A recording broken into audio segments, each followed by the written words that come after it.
Hi guys, எல்லாரும் சௌக்கியம்னு நினைக்கிறேன். இன்னைக்கு நம்ம அந்த சுபத்ரம் ஹோம் ஸ்டே பற்றி சொல்ல போகிறேன்.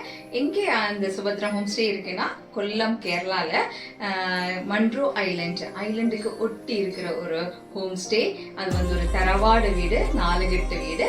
அங்கே ஹோம் ஸ்டேயில் புதுசாக ஒரு விசேஷம் நடக்க போகிறேன். இப்போ என்னன்னா ஸ்ட்ரேஞ்சர்ஸ் மீட் மந்த்லி ட்வைஸ் செய்யலாம்னு ஆசை. ஃபர்ஸ்ட் இப்போ April 11th and 12th first strangers meet இங்கே கோயம்புத்தூர்ல இருந்து ஸ்டார்ட். நீங்க எல்லாரும் கலந்துக்குவீங்க. இப்போ நம்ம அந்த வீடை பத்தி ஒரு ஹோம் டூர் பார்த்துக்கலாம். அந்த ஏரியா பத்திய விசேஷங்கள் தெரிஞ்சுக்கலாம் வாங்க.